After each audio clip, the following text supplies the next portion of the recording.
Hello everyone, welcome to my YouTube channel Assamese Wala. আজিৰ এই ভিডিঅ'টোত আলোচনা কৰিম আগন্তুক মেট্ৰিক পৰীক্ষাত আহিব পৰা most important সায়েন্সৰ চেপ্টাৰ 1ৰ মাল্টিপল চইচ কোৱেশ্চন হ'ব। প্ৰথমটো কোৱেশ্চন হৈছে বনস্পতিজাত দ্ৰৱৰ পাচন হাৰলৈ পৰিৱৰ্তন হোৱাটো তলৰ কোনটো শ্ৰেণীৰ বিক্ৰিয়াৰ উদাহৰণ।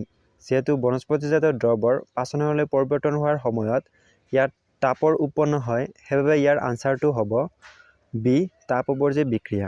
কোনটো ভৌতিক পৰিৱৰ্তন নহয়। ভৌতিক মানে হৈছে বাহিৰাভাৱে পৰিৱৰ্তন হয়। সো এ দিয়া আছে পানী উতলালে হোৱা বাষ্পীভৱন। যেহেতু পানী হৈছে এটা লিকুইড ষ্টেটত থাকে, তেতিয়া ইয়াক বাষ্পীভৱন কৰা হয়, তেতিয়া ই পৰিৱৰ্তন হয়, সেইবাবে ই এটা কি হ'ব ভৌতিক পৰিৱৰ্তন হ'ব। বি দিয়া আছে বৰফৰ গলনত হোৱা পানী। সো বৰফ গোটা অৱস্থাত থাকে, যেতিয়া ইয়াক কৰা হয় তেতিয়া ই পানীলৈ পৰিৱৰ্তিত হয়, অৰ্থাৎ লিকুইডলৈ পৰিৱৰ্তিত হয়। সো ইয়াতো কি হ'ব, সো গোটাৰ পৰা জলীয় পদাৰ্থলৈ পৰিৱৰ্তন হৈছে, সেইটো কি হ'ব ভৌতিক পৰিৱৰ্তন হ'ব। চি দিয়া আছে লৱণ পানীত দ্ৰৱীভূত কৰিলে। সো লৱণ এটা পদাৰ্থ, ইয়াক যেতিয়া পানীত দ্ৰৱীভূত কৰা হয় ই তেতিয়া জলীয় পদাৰ্থলৈ পৰিৱৰ্তন হৈ যায়, সেইবাবে ইয়াতো ভৌতিক পৰিৱৰ্তন হ'ব। সো ইয়াৰ আনসাৰ হ'ব LPG দহন, য'ত ভৌতিক পৰিৱৰ্তন নহয়। যেতিয়া লঘু হাইড্ৰক্লৰিক এচিড লুৰ গুড়িত যোগ কৰা হয়, যেতিয়া লঘু হাইড্ৰক্লৰিক এচিড লুৰ গুড়িত যোগ কৰা হয় তেতিয়া হাইড্ৰজেন গেছ আৰু আইৰণ ক্লৰাইড উৎপন্ন হয়। সো ইয়াৰ আনসাৰ হ'ব এ। এইটো হ'ল যেহেতু শ্বসনত তাপ উৎপন্ন হয়, সেইবাবে ই এটা তাপবৰ্জী বিক্ৰিয়া হ'ব।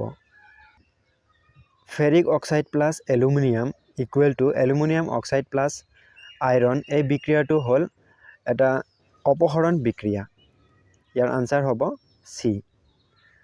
8 নম্বৰ কুৱেশ্যনটো হৈছে sodium hydroxide equal to oxide plus sodium sulphate.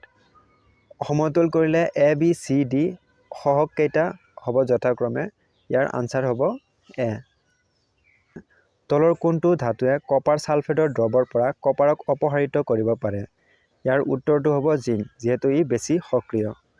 Question number 9টো হৈছে যদি উত্তপ্ত কপাৰ অক্সাইডৰ মাজেৰে হাইড্ৰজেন গেছ প্ৰবাহিত কৰা হয় তেতিয়া কপাৰ অক্সাইডৰ কলা বৰণ মুগা বৰণলৈ পৰিৱৰ্তিত হয়।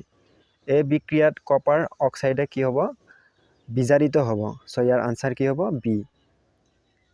কোনটো সংযোজন বিক্ৰিয়া নহয়। সংযোজন বিক্ৰিয়া মানে হৈছে যে দুটা বিক্ৰিয়ক পদাৰ্থ লগ লাগি মাত্ৰ এটা বিক্ৰিয়াজাত পদাৰ্থ বা তাতকৈ অধিক বিক্ৰিয়াজাত পদাৰ্থ উৎপন্ন হয়, তাক কি বুলি কোৱা হয় সংযোজন বিক্ৰিয়া। সো ইয়াৰ বি, যিটো সংযোজন বিক্ৰিয়া নহয়।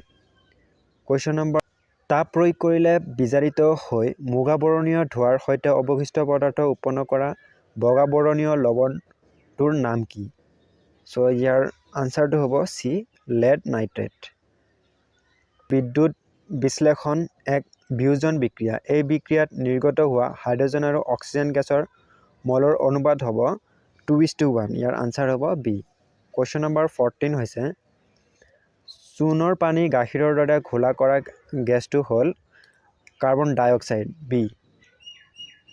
কুৱেশ্যন নম্বৰ 12টো হৈছে চিলভাৰ ক্লৰাইডৰ লগত সূৰ্যৰ ৰশ্মি যোগ কৰিলে চিলভাৰ প্লাছ ক্লৰিন গেছ উৎপন্ন হয়। ওপৰত দিয়া বিক্ৰিয়াটোৰ তলৰ কোনবিধ বিক্ৰিয়াৰ উদাহৰণ। ই এটা বিয়োজন বিক্ৰিয়াৰ উদাহৰণ। 15 তলত দিয়া বিক্ৰিয়াটোৰ বাবে কোনটো উক্তি শুদ্ধ। আইৰণ প্লাছ পানী equal to iron oxide plus hydrogen gas. So ইয়াৰ উত্তৰ হ'ব লুৰ জাৰণ হৈছে 2 নম্বৰ হ'ব পানী এটা বিজাৰক আৰু 3 নম্বৰ হ'ব পানীৰ বিজাৰণ হৈছে। সো ইয়াৰ উত্তৰটো হ'ব এ।